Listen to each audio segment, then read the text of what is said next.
Yo, what's up everyone, and welcome to my channel. My name is Shredblood, and today I'm bringing you guys the build guide for the Mundunugu's Regalia. So let's jump straight into it. And this is a super hard build to play, especially if you're playing hardcore. This build is very, and I mean very squishy. So unless you can actually get all the runes for a big bad voodoo, this build is really squishy, and it's really hard to make it tanky. It's really hard, and I got about almost 1.1 million health, so I got about 500 into vitality, because this build can die so easily. But if you enjoyed the video, please go ahead and give this video a thumbs up, would be greatly appreciated, as well as subscribe to the channel if you're new. We just hit 3,900 subscribers, so thank you guys so much for all the love and the support. So first off, the helmet, you want int crit hit chance, and then of course spirit barrage damage. And then for your shoulders, you want int vit resist life, although you can go cooldown, which would help you keep your spirit walk always up, so that would be actually very nice. And then chest, int vit life. Amulet, the endless walk set, and both crits. The bracers, I went with cold percent since you're using the spirit barrage monitor. It makes sense to go with cold and go invit crit.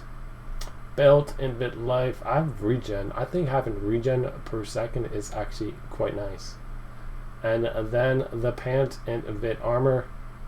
You need as much armor as you can possibly get for this build. Then we got Unity with both crits and of course increased damage against elites. And then we got Compass Surge with int attack speed, critted damage, and then cooldown reduction. And then our boots is invent regen life per second, and then spirit barrage damage. It's very nice. I'm really enjoying the regen per second too, because you can't get a life on hit, which I would almost switch the crit out for that.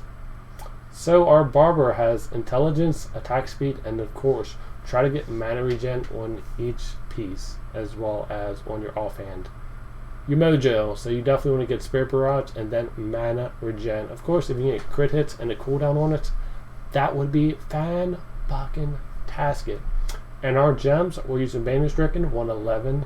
We're using the Enforcer, which is at 103, Bane Trapped, which is at 112. My skills and passives.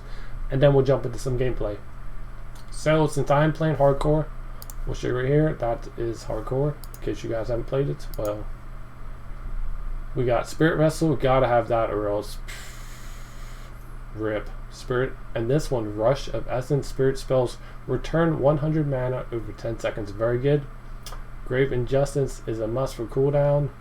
And then of course Creeping Death, your Haunt, Locust Swarm, and the damage application for Brana lasts almost forever. That's very good. And then we're going Locust Swarm, Pestilence. Locust Swarm has a 100% chance to jump to 2 additional.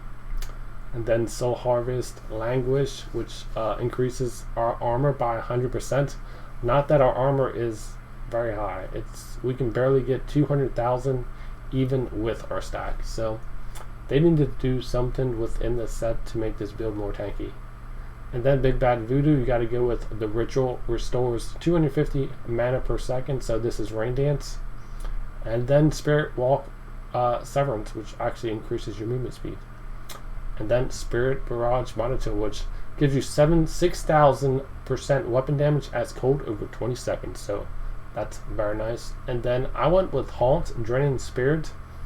The Spirit returns 12 mana per second, which is really good, as this build really thrives off of mana per second, which we have about, I think it's like 84. It's something that's really hard to come by, mana regen per second. But yeah, we got 84. You can get up into the 90s, but yeah, it's, as you can see, the Spirit Barrage deals increased damage equal to 50 times your mana regen per second. So yeah, it's a very interesting build. It's really hard to build, and it's even harder to play, just to get the playstyle down of actually how to play this build. So let's go ahead and jump into some freaking gameplay. So here we go. So here we are. We just jumped into a GR75. I'm gonna have my higher GR push build here in a day or two.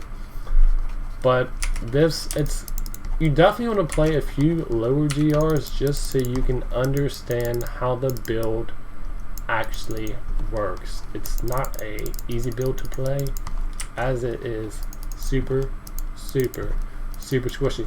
So your number one key is to try and get your soul harvest stacks up to 10, which increases your armor to 100%.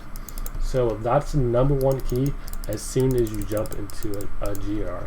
Get your stacks up to 10 and make sure you're always trying to proc your spirit walk every 10 seconds, which is your cooldown, which you can get cooldown reduction, get it down to 7 or 6 seconds, or even 5, which would be a little ridiculous.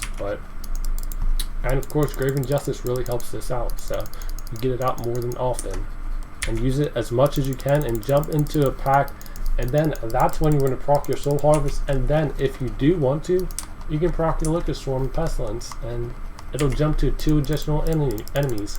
So yeah, it's pretty good. And then every time, I always forget to proc my Big Bad Voodoo, which restores 250 mana per second while standing in the ritual area.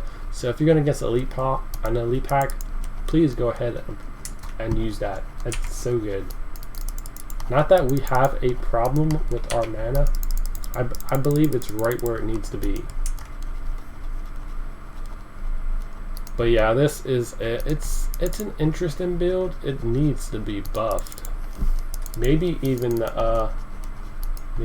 Gazing Demise, because this build, it doesn't feel too strong.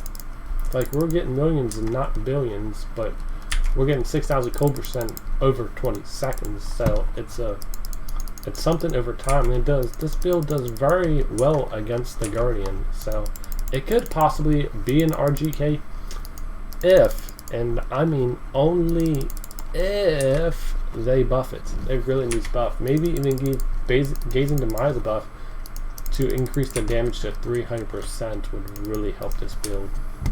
And within the set, they have to give us every rune to Big Bad Voodoo for this to be a good solo push build. Otherwise, nobody's going to play this build except in softcore. Well, I don't play softcore, so that's highly unlikely that I'm going to jump into a softcore game. But yeah, I highly suggest make sure you have your cooldown in your helm, and for your chest and pants, I would suggest strength, and then for pants, dexterity. Even so, I can only get my armor up to almost 72%, which is very low. It's extremely low. But other than that, once you get used to playing the build, it's not bad. It can almost be strong. I imagine they will buff it. It's got to be buffed for it to even be used.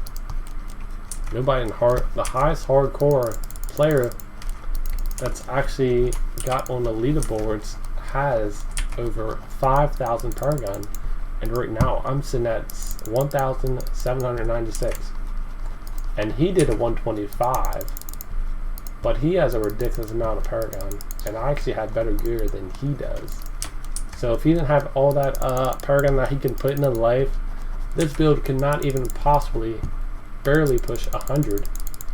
Top 10 players are pushing 100, and a 4,000 and 5,000 Paragon player is sitting at number 1 and number 2, only because they got that much Paragon that they can actually put into life as well as intelligence. So I think I did pretty well for a 75, which puts me at rank 36.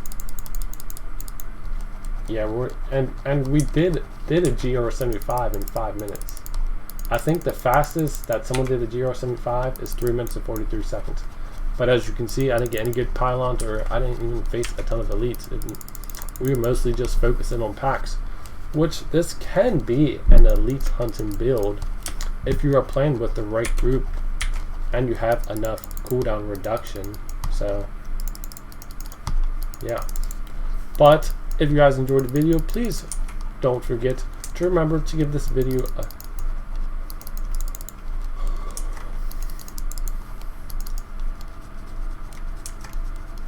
watch how I just absolutely destroy this Rift Guardian. He gets absolutely annihilated. So first and foremost, I always remember proc your Soul Harvest language so you get the 100% armor, and then go ahead and proc your Locust Swarm. Because if I didn't show you what I actually have in the cube, it is, what is it, Ring of Emptiness, which allows you to deal 300% increased damage to enemies affected by your Haunt and Locust Swarm.